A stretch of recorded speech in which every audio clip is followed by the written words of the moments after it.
Pakistan stock exchange में तेजी का रुझान, इंडेक्स नई बुलंद तरीन सतह पर पहुंच गया। पाकिस्तान स्टॉक एक्सचेंज में आज तेजी का रुझान है, जिसके नतीजे में इंडेक्स नई बुलंद तरीन सतह पर पहुंच गया। कारोबारी हफ्ते के पहले ही दिन बाजारे हसस में 997 पॉइंट्स की तेजी के साथ मार्केट का आगाज हुआ, जिसके नतीजे में KSE 100 इंडेक्स बढ़कर 1,70,862 पॉइंट्स की नई बुलंद तरीन सतह पर पहुंच गया। बादअज़ा मार्केट में उतार चढ़ाव जारी रहा और मजमूई तौर पर 525 पॉइंट्स की तेजी के साथ इंडेक्स 1,70,369 पॉइंट्स की सतह पर आ गया, जिसके बाद मजीद बढ़ते हुए 974 पॉइंट्स के इजाफे से 1,70,829 पॉइंट्स की सतह को छू गया, जो कि बदस्तूर बाजार हसस की बुलंद तरीन शरह है। वाज़ेह रहे कि पाकिस्तान स्टॉक एक्सचेंज के लिए रवां साल गैर मामूली रहा है, जहां बेंचमार्क के SE 100 इंडेक्स में तकरीबन 40% इजाफा हुआ, जो खित्ते की बेशतर मंडियों से कहीं बेहतर कारकर्दगी है।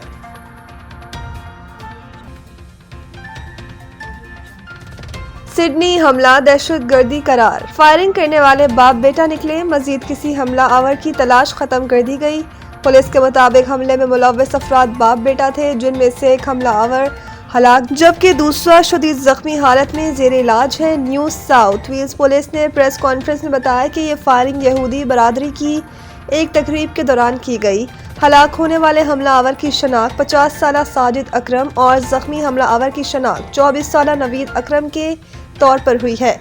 पुलिस के मुताबिक साजिद अकरम गुज़िश्ता 10 बरस से असलहा लाइसेंस का हामिल था और एक गन क्लब का बाकायदा रुकन भी था। इसके कब्जे से 6 हथियार बरामद किए गए हैं, जिनके फायरिंग वाक़े में इस्तेमाल होने या ना होने की तहकीकात जारी है। पुलिस ने जाए वक़्वा की करीब से 2 फाल देसी साख्ता धमाका खेज मवाद भी बरामद किए, जिन्हें महफूज बना दिया गया है। हुक्काम का कहना है कि मजीद किसी हमला आवर की तलाश खत्म कर दी गई है, ताहम वाक़े के मरकूहात और पस मंज़र की तहकीकात जारी है। फायरिंग के नतीजे में 16 अफराद हलाक और 40 जख्मी हुए। पुलिस की जवाबी कार्रवाई में एक हमला आवर मौके पर हलाक हो गया, जबकि दूसरा शदीद जख्मी हालत में गिरफ्तार कर लिया गया। वाक़े के बाद ऑस्ट्रेलियाई हुकूमत ने यौम सोग का ऐलान किया है और सरकारी इमारतों पर कौमी परचम सरंगो रहेगा।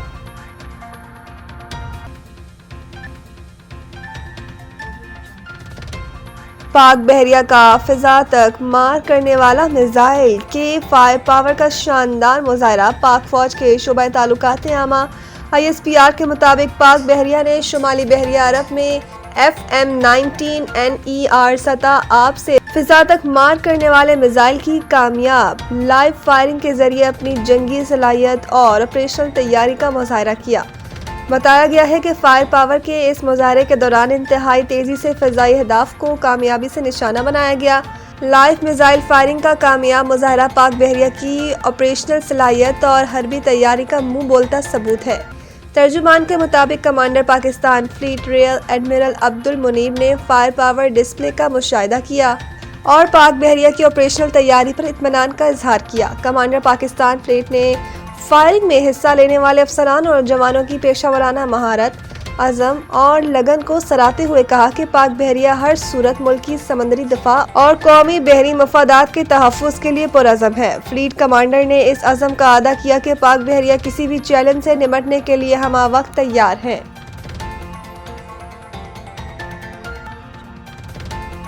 वज़ीर आला सिंध ने पोलियो मुहिम का इफ्तिताह कर दिया। वालिदैन से बच्चों को कतरे पिलाने की अपील। कराची में पोलियो मुहिम के इफ्तिताह के मौके पर मुराद अली शाह ने कहा कि 15 दिसंबर से शुरू होने वाली 7 रोज़ा मुहिम सिंध के 30 अजला की 1345 UCs में चलाई जाएगी, जिसके दौरान 1,06,00,000 बच्चों को पोलियो से बचाव के कतरे पिलाए जाएंगे। उन्होंने कहा कि पूरी दुनिया ने इसी तरह इस मर्ज से छुटकारा पाया है।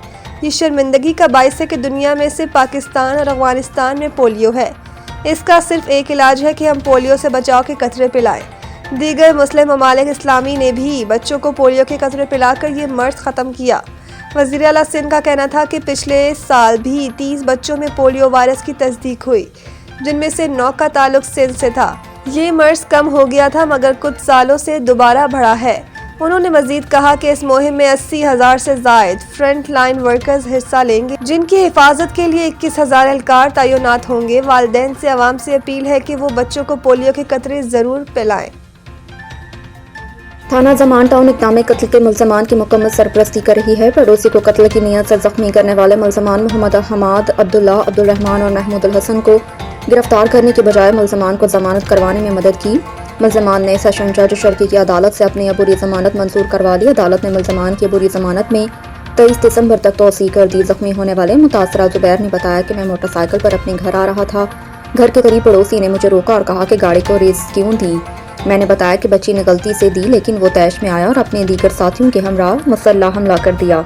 तेजधार आले से मेरे सर पर वार किया, जिससे मेरी जख्मी होकर ज़मीन पर गिर गया। मुल्ज़मान मुझे घसीटे।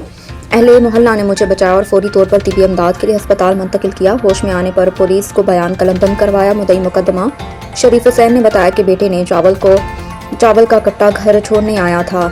बाहर खड़ी गाड़ी पर बच्ची ने रेस दी। इसकी आवाज़ सुनकर पड़ोसी ने मेरे बेटे से तलख कलामी के मामले रफा दफा हो गया था, लेकिन अब नए मुल्ज़मान ने मेरे बेटे की दुकान में आकर जान से मारने की नीयत से हमला किया, जिससे वो जख्मी हो गया। चश्मदीद गवाह ने बताया कि यह वाक़या हमारे सामने पेश आया है। हमने ही जुबैर को अस्पताल पहुँचाया, ताहम पुलिस में मुकदमा दर्ज करवाने के बावजूद पुलिस ने कोई कार्रवाई नहीं की है। हमारा बेटा घर गया, चावल का कट्टा लेके, वहाँ कुछ बात हुआ, वहाँ से आ गया। फिर दोबारा मोहम्मद जुबैर दोबारा जब दुकान पे आ रहा, रास्ता में रोका, उनको मारने के बाद वो चला गया। ये भी दुकान में चला गया।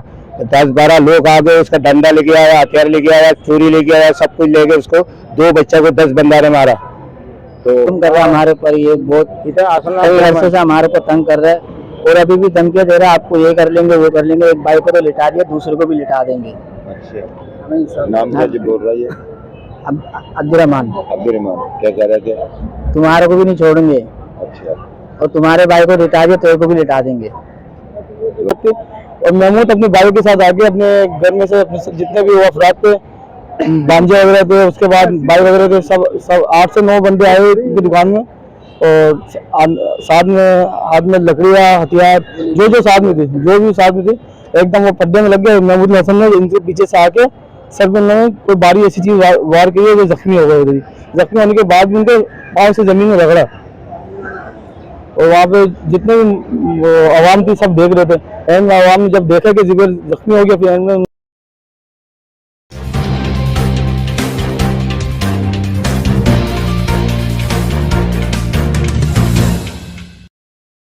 कराची बार एसोसिएशन के सालाना इलेक्शन के आखिरी 2 दिन बाकी हैं। वकला नायब सदर की नशिस्त के उम्मीदवार सईद अहमद की कामयाबी पर उम्मीद है। कराची बार के वकला के सीनियर वकला बड़ी तादाद उनके साथ और उनकी हिमायत में वोट देने की यकीन दहानी करवाई।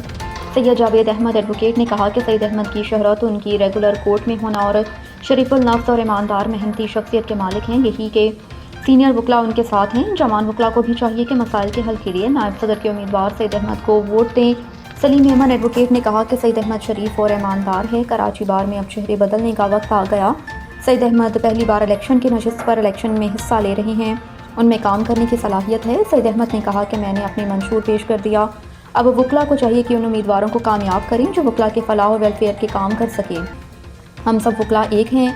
मैंने पहली बार कराची बार इलेक्शन में हिस्सा। सईद अहमद एडवोकेट, मैं कैंडिडेट हूँ वाइस प्रेसिडेंट का कराची बार में। मेरी दोस्तों से हमारी रिक्वेस्ट है कि मैंने अपना मंशूर पेश कर दिया और अब मेरी दोस्तों से, अपने वकला भाइयों से ये गुजारिश है कि उन लोगों को सिलेक्ट करें जो वकला के वेलफेयर के लिए काम करें, ना कि अपनी वेलफेयर के लिए। और जो वकला की वेलफेयर के लिए काम करेंगे हम उनके साथ हैं। और मेरी दोस्तों से, अपने वकला भाइयों से गुजारिश है कि वकला की वेलफेयर के लिए जो हैं आप उनको मंतखब करें, ताकि वकला की वेलफेयर के लिए ज़्यादा से ज़्यादा काम किया जा सके। हर साल की तरह वकला के लिए बड़े बड़े पैकेजेस होते हैं, बात की जाती है, बड़ी बड़ी बातें की जाती हैं, मगर अमली तौर पे कुछ भी नहीं किया जाता। तो मेरे साथ मेरे ये जितने भी दोस्त हैं, प्रैक्टिशनर लॉयर हैं, जितने मेरे दोस्त आए हैं, मुझे ज्वाइन किए हैं और ज्वाइन कर भी रहे हैं। दोदा एडवोकेट बोल रहा हूँ। मैं 26 साल से कराची में वकालत कर रहा हूँ। और मैंने बार को मतलब 98 से देख रहा हूँ, लेकिन अभी जो 3-4 साल से बार की हालत है, हम खून के आंसू रो रहे हैं। हमें बड़ा अफसोस होता है कि कराची बार जो है ना वो तबाह बर्बाद हो गई है। ना यहाँ वॉशरूम में पानी होता है, ना ड्रिंकिंग वाटर है, ना कोई और वकला को सहूलत है। यहाँ नाम की डिस्पेंसरी है बनी हुई है, लेकिन वहाँ कोई टेबलेट वगैरह नहीं होता, ना कोई डॉक्टर होता है। तो मेरे भाई, आप तमाम लोगों से मेरी मुद्दमाना गुजारिश है कि ऐसे लोगों को लाएं जो बाढ़ के मसाइल को समझ। एडवोकेट हाईकोर्ट हूँ, KBA का सिंध बार का लाइफ मेंबर हूँ। मेरी ख्वाहिश है, मेरी इल्तिमा है, मेरी दरख्वास्त है कि आप हमारे candidate vice president Saeed Ahmed को KBA में कामयाब कराएं और उनका आप वोट दें। वो इंतहाई मेहनत, ईमानदार, नफीस इंसान है। सईद भाई इस वक्त नायब सदर के लिए कराची बार से खड़े हुए हैं और माशाल्लाह बड़े अच्छी प्रैक्टिस ला रहे हैं, बड़े ऑनेस्ट हैं और सबको लेकर चलते हैं। और सीनियर वकला ने इन्हें ताउन का यकीन दिलाया है। तो मेरे दूसरे नौजवान और सीनियर वकला से दरख्वास्त है, सईद भाई को पहली मरतबा वोट से सपोर्ट करें और इंशाल्लाह आप देखेंगे हालत बदलेगा। देखिए, कराची बार में यूँ तो लोग हर एक आदमी को आजमा चुके हैं, बार बार आजमाना किसी को एक बेवकूफ़ी होता है। लिहाजा सईद भाई एक शरीफुल नफ्स एडवोकेट हैं और लॉयर, प्रैक्टिस लॉयर हैं। अगर इनको एक दफ़ा आजमा के देख लें, अगर देखते हैं, क्योंकि बार बार किसी को आजमाना, अपना वक्त टाइम और बर्बाद करना और वकला के वेलफेयर के लिए किसी ने आज तक कोई काम ही नहीं किया। सईद भाई का ये कहना है कि मैं इस दफ़ा करके दिखाऊंगा, एक दफ़ा आजमा लेने में कोई हर्ज नहीं है। सईद भाई को वोट एंड सपोर्ट करें, बहुत अच्छे आदमी है और रिपीटर नहीं है, ईमानदारी की मिसाल है। वकला साथियों ने कहा कि सईद अहमद नायब सदर के उम्मीदवार हैं। उन्होंने वकला के लिए जो कदम उठाया काबिल दीद है। सईद अहमद मुखलिस, ईमानदार और आला शख्सियत के मालिक हैं। वकला के मसाइल के हल के लिए बेलोस मैदान में आए। HBL PSL का मेला अगले बरस 26 मार्च से 3 मई तक मुख्तलिफ शहरों में सजेगा। HBL PSL 11 के तौसी मरहले की तैयारियां तेज कर दी गई हैं ताकि 6 के बजाय 8 टीमों को मैदान में उतारा जा सके। पाकिस्तान क्रिकेट बोर्ड 8 जनवरी 2026 को इस्लामाबाद कन्वेंशन सेंटर में नई टीमों की नीलामी का इनेकाद भी करेगा, जहां HBL PSL की 2 नई फ्रेंचाइज के हकूक पेश किए जाएंगे। इस नीलामी को बराह रास्त नशर किया जाएगा, जिससे शफाफियत को यकीनी बनाया जाएगा और दुनिया भर के मुमकिन सरमायाकारों और क्रिकेट शायकीन को आलमी सतह पर रसाई हासिल होगी। याद रहे कि HBL PSL मुसलसल बैनुल-अक़वामी दिलचस्पी हासिल कर रहा है, जो लीग की बढ़ती हुई तजारती कुव्वत, आलमी सतह पर फैलते हुए असर व रसूख और तवील मदती तरक्की के इम्कानात की अक्कासी है। आलमी शराकतदारों के साथ हालिया रवाबत ने लीग के कारोबारी मॉडल पर एतमाद में इजाफा किया है और दुनिया की सफ़े अव्वल की T20 लीग्स में इसके स्टैंडिंग की तस्दीक की है।